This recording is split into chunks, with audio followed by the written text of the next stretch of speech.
Coming September 1st, Rewind 9/11. Today, we've had a national tragedy. An incredible plane crash into the World Trade Center. A look back at the tragedy of that day. Another explosion has taken place at the Pentagon. It became very apparent that what was happening was terrorism. Fox News presents Rewind 9/11. People who knock these buildings down will hear all of us soon. Listen on Odyssey. CuriosityStream has thousands of documentary films and shows available on demand on any device. We're the Netflix for nerds, the Hulu for history buffs, the Disney Plus for the scientist in us. There sure are a lot of streaming services, aren't there? CuriosityStream is the one you definitely need if you're the type to nature dock and chill, if you're an armchair astronaut, if you prefer physics to psychics, or perhaps you know a precocious paleontologist. Go to curiositystream.com to learn more and sign up today.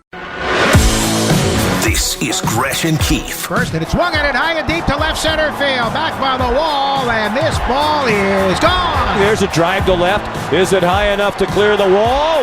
Yes, it is. A career night for Bobby Dahlbeck. This one is over. The Red Sox romp over the Minnesota Twins 12-2. Andy Gresh. Relative to Eli in 2004 as the number one overall pick, what's he look like?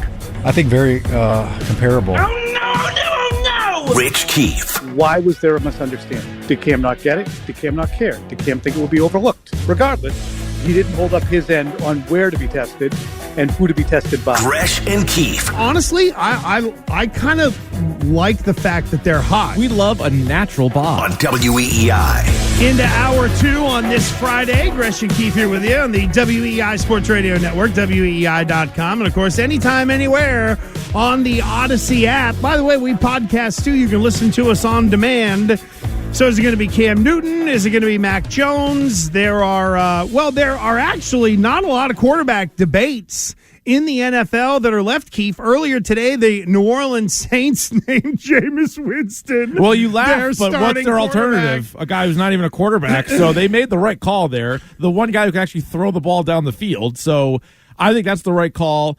Teddy Bridgewater's the right call in Denver. Trevor Lawrence is obviously the right call in Jacksonville. Are you out on Drew Lock now? Because of Teddy B? I liked Drew Lock, but then I saw more of him. I was like, all right, that was a mistake. I liked him 2 years ago when he came in at the end. They went like 4 or 5-0 or whatever it was. 4-1. Like Drew Lock. Go ahead and save that cut. Yep, and they did. I'm done with Drew Lock. I'm out on Drew Lock. And Bridgewater, I think, because they have a kind of an interesting team. Like, they have good weapons, and Carolina was actually able to put up some points last year with Bridgewater, even though he's certainly not, electric. But the other ones have kind of gone the way that I've thought.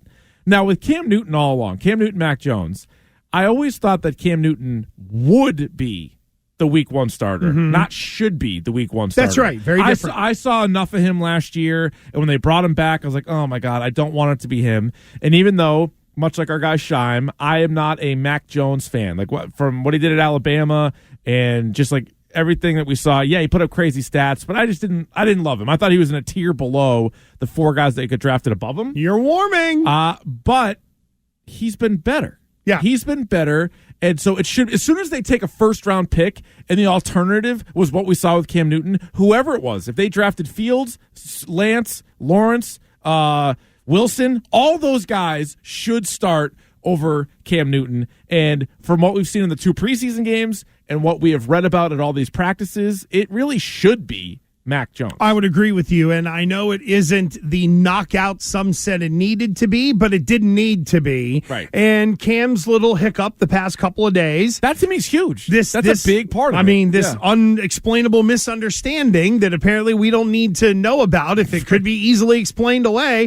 Like if Kern is right and we just hear, okay, it was a misunderstanding on what test he needed to take. Yeah. That is so, that doesn't get held against Cam, in my opinion. See, to me, it does a little bit. It's more the unvaccinated piece. Yeah. No, it's attention to detail. I mean, the unvaccinated part of it is what got him in there. But if he thought, I can still be unvaccinated, I can still come back, I just need to get the right test, guess what?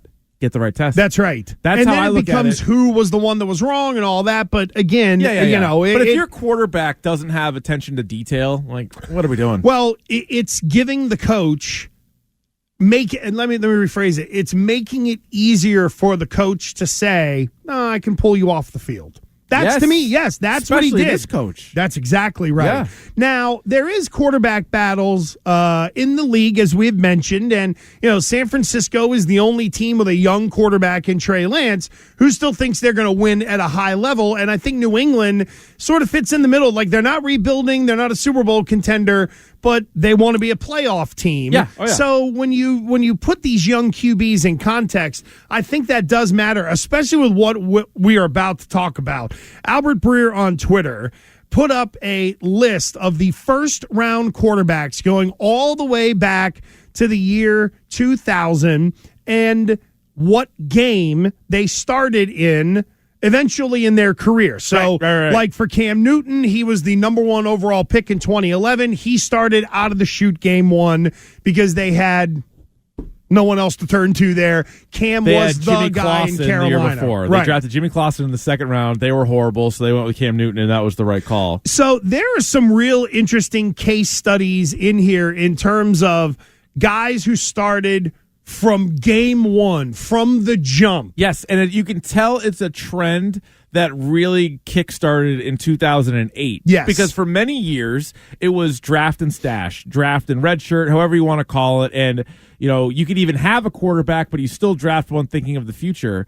And then where I come in is I've seen so many examples where it has worked, and you can take the guy and you can plug him in right away. And there were always the examples, too, of if you want to go even pre-2000, Troy Aikman and Peyton Manning got the snot beat out of them, had horrible stats. But guess what they did? They learned a lot, and they got really good the next year. That's right. So there was always that philosophy, too, where, all right, I'm going to throw my guy to the wolves a little bit, but you know what? He needs to learn at some point. You throw the kid in the deep end, and you're like, is he going to swim? You figure it out. That's right. And for a lot of these guys, like you'd mentioned, the line of demarcation is 2008. Now, by the way, that was the year that Matt Ryan was drafted by Atlanta and Joe Flacco was drafted by Baltimore. And by the way, Flacco, middle first-round pick, very comparable to Mac Jones in terms of where he was drafted. But before that, right, so we remember Bill Parcells went to the Jets. When he left, they ended up with 4 first-round picks. And in their draft class, they had Chad Pennington. Chad Pennington he did not start until his 41st game as a pro, according to Breer. It's 2000, Chad Pennington, 41st game. But you mentioned the stash guys, right? Like Carson Palmer. It took him 18 games before he finally started. Right. Phil Rivers sat 33 games or did not start for 33 games into his career. That's insane when you think about it. It is insane, and I don't like that way of doing it. And I know part of it is, teams are more impatient now, but the other part is these guys can be ready. And so that's an example where you had Drew Brees blocking him. So Drew Brees was playing there, and you're like, okay, that makes a little bit of sense. Prior to Chad Pennington, I believe it was Vinny Testaverde. And you're like, all right, that's a guy, you're going to win games with Vinny Testaverde. I think they made the playoffs in one of those years, I want to say.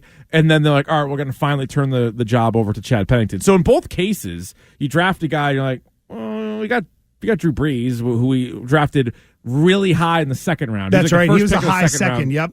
And then Vinny Testaverde had already been in the league a long time. And like Aaron Rodgers. Again, Brett Favre, you have a Hall of Famer there. And that was one, too, where 49 games until he started. He started in his 49th game, and his numbers are unbelievable. And what's funny is you'll never see that again unless it's Jordan Love. Unless it happens with the same guys. That's a really good point. You're right. I think Rodgers is probably done after this year in Green Bay, but you never know. They could bring him back again, and they could work stuff out. They could fire the GM. They could do whatever. But that is because so you needed the perfect storm in that scenario. Yes. Aaron Rodgers might have been the first overall pick that year, sank like a stone for whatever reason, and then Green Bay's like, well, we got our guy who keeps threatening retirement, so we're going to take him. But, he's still good. So then you play Favre, who's a Hall of Famer, for another 4 years until finally you're like, all right, Aaron Rodgers gets his shot. Now, in that year in 2005, Aaron Rodgers was the second quarterback selected in that first round. And you mentioned what could have been the number 1 pick. The number 1 pick, Alex Smith. Yep. 5 games it took him to become the starter in San Francisco, and then they started to move on. So for a lot of these QBs who start from game 1, it is an interesting smattering of success, let's call it. Like, for example, I think people would look at Matt Ryan starting from game one in Atlanta, and for as much as they spit the bit in the Super Bowl and all that, that has been an amazingly successful run for the Atlanta Falcons with Matt Ryan. Right. Whereas with Joe Flacco, they won a championship, but it kind of flamed out after a couple of years, and they had to turn that franchise over. Matt Ryan even, I think he made the playoffs his first year. I'm pretty sure he did. Did they? Well, I know they were pretty good with Vic, and then, of course, that whole situation crumbled. He did. He made the playoffs. So, I mean, that right there tells you it was a huge success. They had missed the playoffs 3 straight years. Yep. Matt Ryan takes over, and they go 11-5. And they made the playoffs. So that to me to me is the great example where you're like, all right, this is what teams should be doing, especially if you don't have a great quarterback in tow. Don't just be like, well, he's the veteran. Let's give him the job. Right. Like, no. If the young guy is better, and since 2008, nearly every year there's been a rookie starting week 1. As Breer points out, it's not every single year. There's 2014. It was Bortles, Manziel, Bridgewater. Although, didn't Derek Carr? Because he only has first-round picks here. That's right. These are only the first for the comparables for Matt. So that doesn't include Russell Wilson. That doesn't include Dak Prescott. I got to double-check on Carr. Middle but I round. feel like I think second, third Carr rounders. was a second, I think. Yeah, he was. I'm pretty sure. Because he was. The same round as Garoppolo, but he was at the top of the round.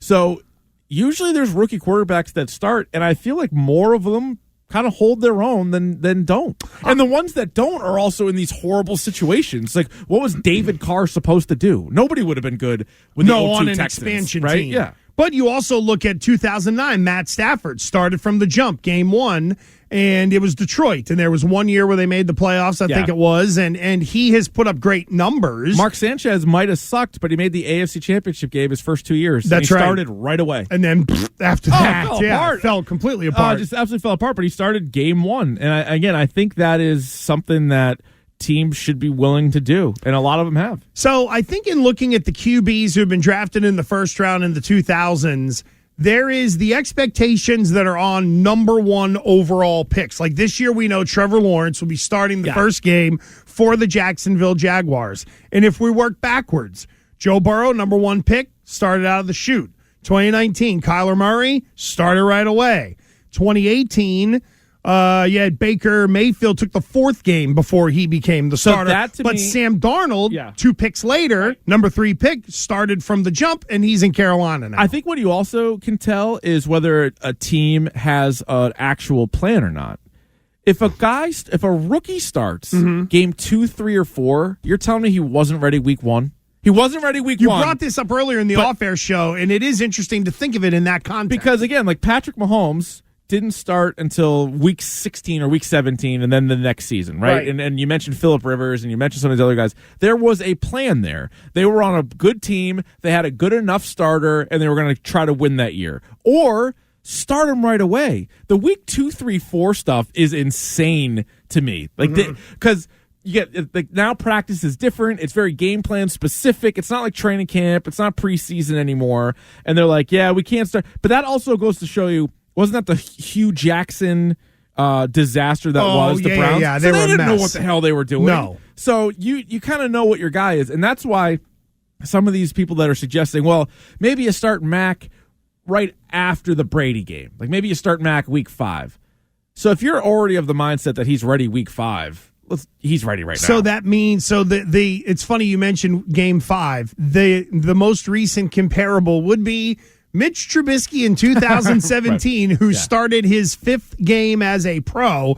Meanwhile, Mahomes didn't start till the end of that year. Deshaun Watson was in that class, started the 2nd game. So he couldn't go the first game. No, but like to your point, like with Deshaun Watson, wasn't ready week 1, but we put him in week 2. Let's start Tom Savage over Deshaun Watson week 1. So that was Bill O'Brien. So yes. So again, you can also see how dumb some of these coaches are along the way here. Because and also, if your veteran starter is on such a short leash, like what? If he loses a game, we're going to bench him. Well, your team's not going undefeated, so it's only a matter of time until you hand it over to the kid. You might as well start the process as soon as possible. That's what I would do. And that is a part of going through this exercise here with Gresh and Keefe on the WEEI Sports Radio Network, WEEI.com, and you can listen to us anytime, anywhere, and watch us on the Odyssey app. Because what you're talking about, like you look at the year of 2016, and I think our our Twitchers can see this as well. In 2016, you had Jared Goff, didn't start till his 10th game. So to me, that would be we had someone, we had a plan, it didn't work, and then they were terrible that year, They were right? terrible. That was Jeff Fisher. That was the end of the Fisher run, I do believe, correct? Now, Carson Wentz was in that draft, started from the first game of the year, was pretty good. Yeah. And then you had Paxton Lynch, who in Denver, was not good. And that's to your point, if he wasn't ready in week 5, he would be not ready in week 1, but what the hell? Why not go out there and play the guy? And so wasn't that, I believe, which is kind of funny, the 2008... That was the Osweiler year, wasn't it? Oh, no, I was going back to the Rams, the Jared Goff year. The 2016. So I think that was Case Keenum. And weren't they on Hard Knocks that year? Just like the Browns were on Hard Knocks when they had Baker Mayfield? Yep. And you just saw how dumb these coaching staffs were. And you're like, all right, you have the number 1 overall pick. Now, again, he didn't know what to do with them, and then as soon as McVay got there, then all of a sudden Jared Goff turned into a somewhat competent quarterback. That's right. Still not great, and they wanted to upgrade him, but they're like, nope, we're going to roll out Case Keenum. It's like, all right, is that really a plan? And then you wait, and then halfway through the season. Now, at least that wasn't the knee-jerk reaction, oh, we're 0-2, let's get this guy in. Right. At least they waited a little bit longer, and so they kind of stuck with their guns there. But that was a bad team. They went they go 4-12. I think so. They were really bad. And then Case Keenum went on to make the playoffs with the Minnesota Vikings the next year. Which is amazing. Right. Both quarterbacks got immediately better as soon as Jeff Fisher left their lives. Yeah, and you can go back to Minnesota. Teddy Bridgewater, 2014, started the 4th game that year for the Vikings, and then we know that he has had a couple of stops since. 2012 was another interesting study because we had mentioned that in 2008, Matt Ryan, Joe Flacco started as rookies, and then they took off from there. But the rookie class that all started week 1 was 2012 in terms of first-round picks. Right. Andrew Luck, number 1 overall, easy peasy. That was an easy one. And the guy would still be regarded as a good player if he were playing today, in my opinion. He wasn't bad. Robert Griffin, pane of glass, ultimately out of the league. But a great rookie year. A hell of a rookie year. You know, that team wasn't going to go to the playoffs without him. Ryan Tannehill started week 1 for the Dolphins, 2012. Not his fault that that Dolphins team was not great. I mean, he was one of these guys, and again, to give Breer credit, talking about first-round quarterbacks that have moved on to another team, and he's talking about Jameis Winston doing that now with a chance. Tannehill's the prime example of just because a guy's drafted and plays on one team and isn't great doesn't mean he can't go somewhere else. Adam Gase. Right. There's a whole list of players that Adam Gase coached that sucked with him and are much better later on. It's just like a whole pile of them. Tannehill's at the top of that list. Gase is still riding that Peyton Manning stamp of approval, yes, right? And Jay Cutler as well. Definitely what that is. Brandon Weeden, first game he started in 2012, and he just wasn't good. But wasn't he like 50? Well, but let's also, he went to Cleveland. So I think we have to put the caveat on, if you went to Tampa Bay before Brady or Cleveland in the AFC, those are the two franchises where it was, I got drafted there, and you figured they were going to screw it up. Oh, by the way, the Russell Wilson was in that Luck Griffin Tannehill class too, and another guy that started week 1. So it was that 5 quarterbacks, 5 rookies started week 1 that year. That's right. Yeah. Now, part of the reason we went through this exercise is to try to see if there was any real consistency to, is it okay to sit for a couple of games, or, and Keith, you said it, and I think it's really relevant, what's the point of, like, Daniel Jones started the 3rd game in 2019. That part doesn't make any sense Just to me. put him out there. That's exactly right. Yeah. Dwayne Haskins started his 9th game, little different. It took him about 7 games to be like, this guy sucks, let's get him out of here. Yeah. And they blew him out pretty quick. But the other thing that stands out, too, some of these guys who have been drafted in the first round over the years. Well, that's why, and we putrid. Good Lord. We did this exercise last week, but out of the 5 first-rounders this year, like, they all look pretty good on paper, right? And that's what you say every year. 1 or 2 of these guys is going to suck. Like, that's just Josh Rosen level suck. Yes, like Brandon Weeden level suck. Like, they're Johnny Manziel level. There's going to be somebody on that list. Kyle Bowler. Trubisky. Yes. Bowler, oh my God, Rex there's another Grossman. one. The odds would point to that. The best, and again, they only drafted 2, and I don't even love Joe Flacco, but the guy won a Super Bowl. You'd have to say Matt Ryan, Joe Flacco is the only one on here that has had enough sample size where there wasn't one bust, right? I would agree, because when you start to peel through this, because I think Mariota is like he's a he was a starter, and now he's a backup. Like he's not like out of the even league. Winston is not even great. But Mariota wasn't. Not, right. But Mariota has not lived up to the top 5 reputation. Neither guy has. Neither guy has. And so every other class thing. has a bust. Like you look at these. Oh my God! Like 2011 when Cam was drafted into the league, the second quarterback off the board was Jake Locker. Yeah. And then Blaine Gabbert, and then Christian Ponder. So he was all the rage, by the way. Jake Locker was the year before he got drafted. Yep. Yeah, out of Washington, there was talk that he was going to be the number 1 overall pick, and it didn't happen. And then he had a bad year. And then there are certain years where there's only one quarterback drafted, like 2013 with the immortal E.J. Manuel, who went to the Bills. Brutal. And then Geno Smith was the second rounder that year. And he was Isn't Geno still in the league? Isn't he like Russell's backup? I believe he is. I think so. He's now become the new. Who was the Charlie Woodburn? Charlie Whitehurst. Thank you. Football Jesus. That guy. He roamed the earth just collecting checks. Chase Daniel took his spot, and now eventually the Seneca Wallace type. So the Seneca Wallace type. Look at backup. Iowa State. So is our big takeaway from this? If Mac is close, just play him now. 100%. 100%. And by the way, it doesn't really break these guys, in my opinion, either. I think the ones that suck. Like Brandon Weeden sucks. He would have sucked in week 8. He would have sucked in week 10. That's exactly right. And some of these other guys, they might even have sort of a bad or an iffy first year. Like, and I know he didn't start right away, but Josh Allen got in there. Again, great planning. The second game, he wasn't good enough to start the first game, but he started the second game, and he did not have a very good first year. But look at him now. Like, he's great. And I'm sure that experience that he got in that rookie year has helped him to where he's at now. Boy, if you look at this whole group in totality from 2000, you're talking about maybe on one hand the guys who really, truly turned into great football players. Like, I think for a period of time, Mahomes, Watson. Right, Rodgers. But would we even put Cam in there? I wouldn't. And that's so just he did, but so did Lamar Jackson, right? Well, you might have to put them both on. But I don't necessarily know if that's going to turn them into legendary quarterbacks in the league that we're going to remember over the course of history. But even Rivers is a borderline Hall of Famer. I would agree. Yeah. It just goes to show you that Rivers, Manning, and Eli and Flacco are 3 guys that like begrudgingly you're like, yeah, they're good. Imagine if Rivers had started earlier too, his stats would have even been even more. He would have had even more. Him and Rodgers. It's crazy. They could have had 2. I mean, in Rivers' case, 2 seasons, and then in Aaron Rodgers' case, 3. 48 games. He started his 49th game, so 3 full seasons he just sat and watched. So there are what a waste of a rookie contract. What a waste. That is true. Well, think of this too, right? So we said there's a small handful of greats. Then there's a pile of good, but there's a hell of a lot more bad to trash on this list than there is even so good much players. Garbage. Yep. It's awful. Yep, real bad. It really makes you. I think Keith, you nailed it. If it's close, why wait? Right. And the numbers almost and the sort of history kind of bears it out. Let's get to Shime, who is ready to get you updated with trending. The Greg Hill Show, weekdays 6 to 10. Now here's what's trending on WEEI.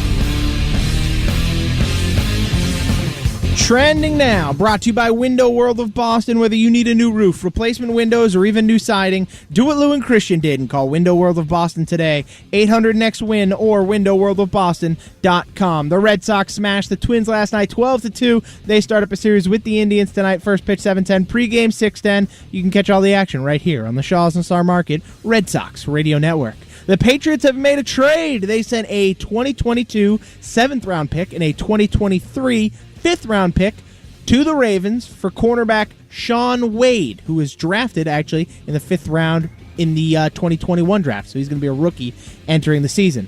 Jameis Winston has been named the Week 1 starter for the New Orleans Saints. Major turn of events. Manchester United, now the front runners for Cristiano Ronaldo. Deal's almost done.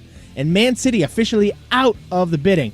And this is interesting, too. New England Revolution get back in action tomorrow night against New York City FC. Oh, this is great. I said it was at Gillette because ESPN lists it. In every sport, they list away team on the left, home team on the right, except apparently in soccer. It's true. It's so true. I should have told you this. I discovered this years ago. How did you stumble on this? I was probably doing updates. Probably the same way. Oh. And I remember because you would always see, like, on the scoreboard, if the Red Sox are on the bottom, they're the home team, even if you see it on the top. Oh. And I think in MLS, it's different. I don't know if that's an all-soccer thing or what, but they put the top. It is bizarre. It must be. I think it's just an MLS thing because, I mean, I've bet on soccer multiple times here, and I can generally... brag. I can generally identify where the game's going to get played because it's like a universal system, except apparently with the MLS. I've never clicked on it. Bad job by me. You got to double check. I something I needed to learn. But Sean, they're going to be quickly playing at Yankee Stadium. Oh, Yankee Stadium. By the way, Mike Giardi's reporting that Joe Judge says the starters will play a minimum of a half against the Patriots. No Saquon Barkley, no Kenny Golladay. Little update for Sunday night. All right, sounds about right. Saquon Barkley still a little questionable heading into this season. Where would you take him in the fantasy draft? At what pick would you be where you're like, all right, I just have to take him? End of the first round. So like in a 12 10, 11, normal 12? Normal 12-team league, anywhere 10, 11, 12 probably. Because, if you're sitting there at like 8. Because I would rather have Aaron Jones. Yeah, I would rather have Austin Eckler. Kamara. I'd rather have Kamara, Zeke, Henry, all those guys. Yeah, absolutely. So, trending now, also brought to you by Cape Cod Lumber. What's on deck this season? How about a beautiful new deck and rail system from TimberTech? At CCL Homescapes in Abington, you'll see a huge selection of TimberTech products. TimberTech decks are a low-maintenance alternative to wood. Let the experts at CCL help you enjoy life from your new deck. CCLCO.com. I'm Chris Scheim. That's what's trending now on WEEI and WEEI.com. When an old baseball play-by-play man is introduced to NFTs, an emergency madness ensues. Coming September 1st, Rewind 9/11. Today, we've had a national tragedy. An incredible plane crash into the World Trade Center. A look back at the tragedy of that day. Another explosion has taken place at the Pentagon. It became very apparent that what was happening was terrorism. Fox News presents Rewind 9/11. People who knock these buildings down will hear all of us soon. Listen on Odyssey. CuriosityStream has thousands of documentary films and shows available on demand on any device. We're the Netflix for nerds, the Hulu for history buffs, the Disney Plus for the scientist in us. There sure are a lot of streaming services, aren't there? CuriosityStream is the one you definitely need if you're the type to nature dock and chill, if you're an armchair astronaut, if you prefer physics to psychics, or perhaps you know a precocious paleontologist. Go to curiositystream.com to learn more and sign up today. What's next? Or Gresh and Keith right now on WEEI. It's time for Kiefer Madness. Kiefer Madness. Richard Keefe, I think it is. Rich Keefe. Who is that? How you doing, ladies and gentlemen? My name is Joshua Adams. What now? Kiefer Madness. Where is he? Where's Keith? Where is Keith? Hey, Keith, you're a douche. I was doing Junko Inoshima from Danganronpa. I'm a firm believer in UFOs and Sasquatch. That's funny. Yo, Kiefer Madness is so hit or miss. Keith is a nice guy. Keith's a nice guy. Kiefer Madness? It's Kiefer Madness with Gresh and Keith on WEEI. I bring it. You are all in violation of Section 1! Your children and your children's children will be subjugated, which you are unleashing! Once you get a power, you will never relinquish it. All right, here we go. It's an emergency madness. We got our weekend review next hour, but right now we have a story that we absolutely have to get to. Oh, this is so good. Gresh, enter Mike Shannon. He is the longtime voice of the St. Louis Cardinals. He's 80 years old. He is a legend in St. Louis. That's right. They love him. Played, and now he's been calling games since Moses was in short bands. And so he has to do reads. As you know, you listen to the broadcast. There's always a lot of different promotional items that are on there. Shaw's and Star Market. And now let's just say, not only is Mike Shannon going to introduce you, but he's really getting introduced himself to the world of NFTs. That's right. And by the way, Chris Scheim has openly denounced NFTs. Done with NFTs, Scheim? So he's there are, I think he's in the bathroom. Okay. Oh, so he really is John today. He really is John today. That's right. All right, so let's have a listen to Mike Shannon last night on the Cardinals broadcast. Now is your chance to come digital with the keepsakes and memorable experiences from St. Louis Cardinals. You can bid now on one of our... Did you say 80, Gresh, or 180? Is this guy serious? He's mumbling into the microphone. He is an 80-year-old man who the Cardinals have left on the air way too long. I know baseball's a little, a little slower game, perhaps, than some of the other sports. But this is... Okay. Good Lord. One-on-one Busch Stadium NFT. What's NFT mean? Jim's going to tell us what the MFTs mean when he researches it. Here's a pitch outside and high, and it's 2-1 now on Sosa. 2-1 to Sosa. So he's got a guy who's going to look it up for him, basically? So yes, there are people in the booth with him, and I can't remember. I should have looked it up. I think it might be Jim DeShays, who might be doing the. I can't remember if he's Houston or St. Louis, but that was Mike Shannon turning into his color guy and to be like, can you fill me in on this? What's an NFT? What? Well, it's got to be somewhere. Can't find it. Oh, it gets better. He's looking for it.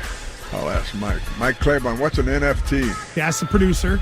Mike. What's an NFT? Mike. Says right there, NFT, Michael. Right here on the sheet. We're going to find out. When we have to turn this place upside down, we'll find out what an NFT is. God. No friggin' touchdowns. No friggin' touchdowns. No. No friggin'. He's stuck on no friggin'. Tonsils. Tonsils. You just have that. I got my tonsils taken out. John, did you get your... 1921, I believe, is when I got my tonsils removed. I'll remember that day fondly. So it's also the first time I had a milkshake.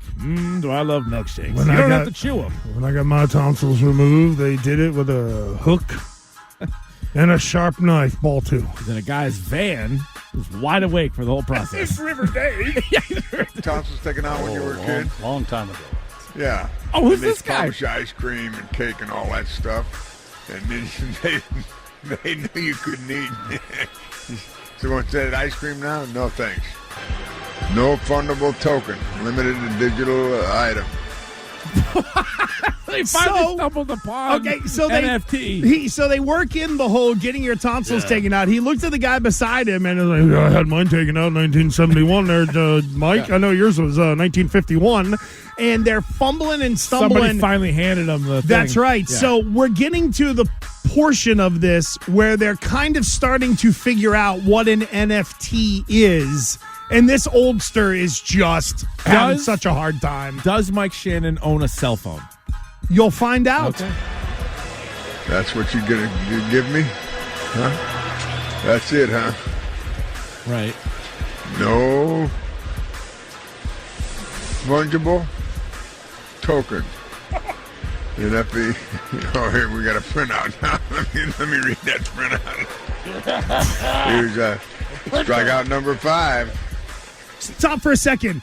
It wasn't a strikeout. It was a hit batter. The guy got hit in the elbow. He's so shock one right now is Mike Shannon. He's standing there, and the guy's got a big pad on, and he puts the elbow out, and he gets it, and he's like, oh, another strikeout. Meanwhile, he's reading something from the lithograph. He's like, another punch out for Bob Gibson. He's got the blue ink on the Xerox still on his fingers. Like Gibby hasn't played for decades now.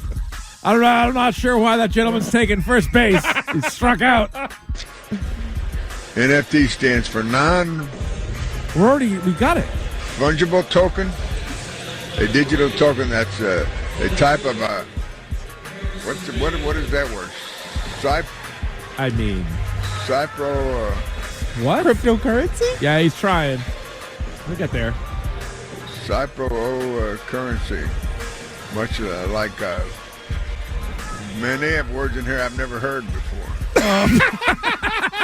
Amazing. And I was around for the first words.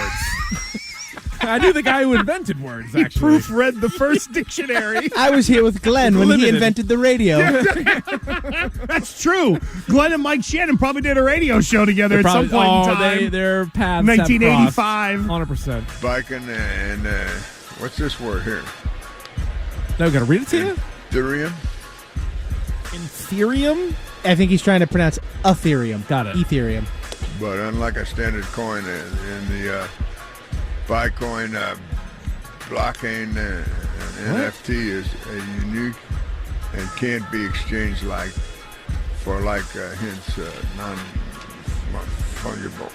fungible. He's so mad that it's no freaking. He was so dead set on it being no freaking something with a T that this is really bothering him now. I want to drop an F-bomb. That's what it says here, folks. Fungible. And this is as of June the 25th, 2021. What's the score of the game? I don't know. What is the score of the game? It's the guy in first. Online thing you can't sell. That's what, well, I don't use it online, so that's why I don't know. I don't use online. The online. So Not I just don't online. know. The online. You got to respect a guy that is able to adapt with the times. Just remarkable. Pick up the new stuff. I don't go on the online. Yeah. It's scary what you might find. I'm a little upset at the parking near the coffee shop. I don't use the drive-through. I like to get out and go inside. Well, imagine if he did see what was online. He might be a changed man. He'd actually... Mike, there's some stuff on there. He'd learn cryptocurrency. Holy smokes.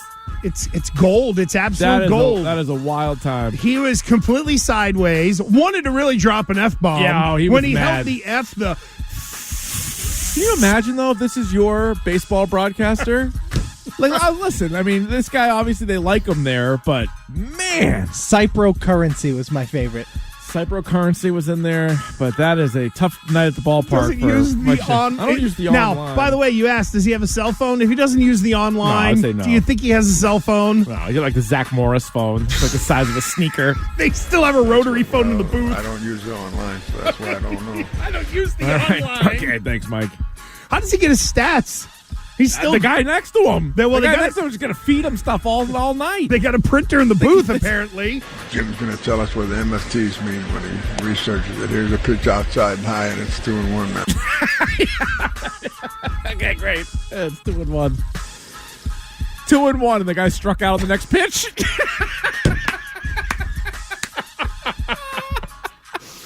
We don't want to make fun of the olds. No, but God, whenever, no. but no. Come on, Mike Shed. Like, come on, somebody in the Cardinals organization had to be listening to that and going, "Oh my God, just we got to read do what's something." written. You don't need to define it. Just say NFT available now. Strike 3. Get on to the next thing. He really wanted to unpack that. You don't need to, Mike. It's fine. By the way, Shime, NFTs, you in or out on them? I am so out on NFTs. It's such a scam. Cryptocurrency, in on. NFTs, out on. Good to know. And there's your financial advice with Chris Scrimshine. They're literally just making you buy something so that you own the receipt saying you own something. He got burned. But you don't actually own it. He got burned on something. No, I didn't. What'd you buy? I didn't buy anything. What did you get? But like Some you Pokemon? But no. But if someone You got sold Pokemon NFT. If someone sold like the Mona Lisa NFT, you don't actually own the Mona Lisa. What's you your own story, a by the way? receipt saying you own the Mona Lisa. The handsome woman. The Mona Lisa. Yes. Shime got burned on NFT Teletubbies. I did not. Oh my Lanta. These BD babies are just going to pay for my kid's college one day. Oh my God! Somebody said we got to slow burn Mike Shannon. I don't know if we slowed can. down already. If we did, that would just be a mess of molasses. Or we could speed them up. It might sound normal. Well, that's true too. Pick them up a notch. I mean, that whole thing was like 4 minutes of him trying to figure out 3 letters. No idea. And what we got there, a baseball game was unfolding as he was talking, and a guy got hit by a pitch. He thought he struck out. We have no idea what inning it is. We have no idea what the score is. We have no idea who they're playing. I got nothing on that. Next year, here's a 3-year stint for Mike Shannon to call the Red Sox right beside Castiglione. There we go. There's an emergency Kiefer Madness, and as you heard, you could understand why. Thank you, Mike Shannon, for being by the way, a legendary broadcaster, Yes, he is. great player, One of the best, but old. Coming up, the Patriots acquired a corner yesterday. What does it mean for the backfield? Does it mean anything for Stephon Gilmore or Jonathan Jones? We'll touch on it next. No fundable token, limited to digital item.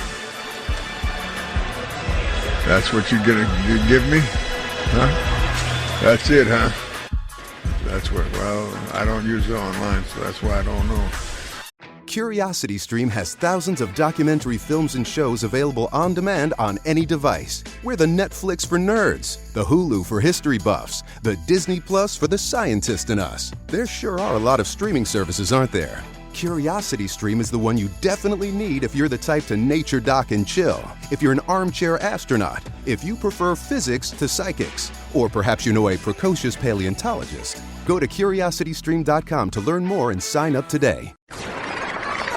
Coming September 1st, Rewind 9/11. Today, we've had a national tragedy. An incredible plane crash into the World Trade Center. A look back at the tragedy of that day. Another explosion has taken place at the Pentagon. It became very apparent that what was happening was terrorism. Fox News presents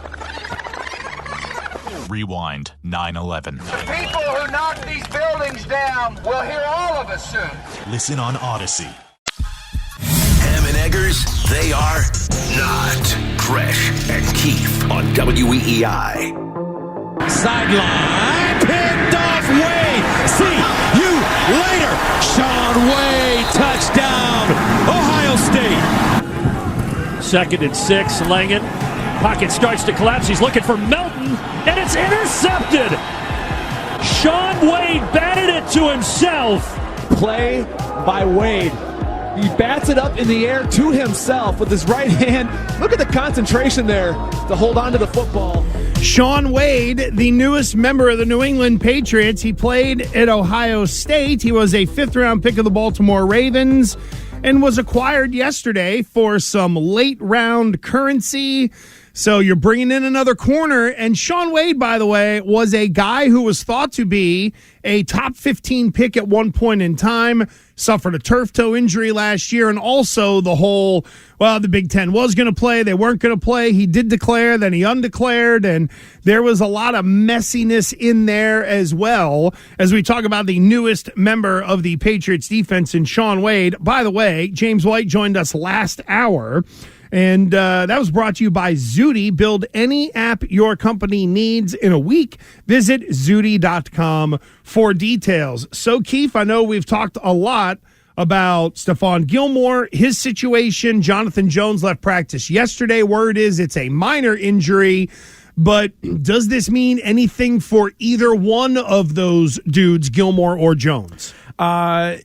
Maybe more Jones, because it feels like Wade might be a little bit more of the inside corner. It may also have to do with Jalen Mills and where they feel his role might be. And is he the true backup to Jones? Can he play on the outside? And I think it's also kind of covering themselves from Stephon Gilmore. I think it's all an upside thing, though, with Wade. It's not like he can step in. It's not like he's an established NFL corner. First of all, he's a 5th-round pick, and the Ravens were willing to trade him away at this point in camp. So it's not like, to me, this slam dunk upgrade, but it's really, really intriguing. He was the guy, not that you want to, I don't know if you want to put stock in it or not. He was like the high school defensive player of the year back in like 16. And then he was all Big Ten. He was the Big Ten gives out a specific like defensive back awards, like a Charles Woodson Award or whatever. And he won that the year after Antoine Winfield Jr. won it. So, I mean, you can see sort of the pedigree there. I think it's a good move. You really can never have enough corners or safeties in the NFL the way teams throw the ball now. So I like it. I want to see him, and if he was that good, the Ravens wouldn't have traded him away. He'd be playing for Baltimore. You wouldn't think so, and that's the thing. I didn't do the dive on the back of their secondary as to why they would have let him go. Well, that's the thing they have some studs, and maybe this guy, maybe because he was a 5th, it was going to be, well, we just don't have room for him. Then again, if you think he's going to be a great player, this feels like one of those, we're going to try to throw a dart and see if we can hit a bullseye. Right. And I don't want to go down the road of Aaron Hernandez and comparing him to him, but in that sort of same vein, in that this guy has amazing high upside, but can he pull it all together? Now, we know Hernandez, very different, I understand. Yeah. With Wade, it was more of a turf toe injury, and even he had talked about, hey, man, I needed time to kind of step away. And, when you look at some of the metrics where he was measured, say, in 2019 versus 2020, some of them were very different because of that toe injury.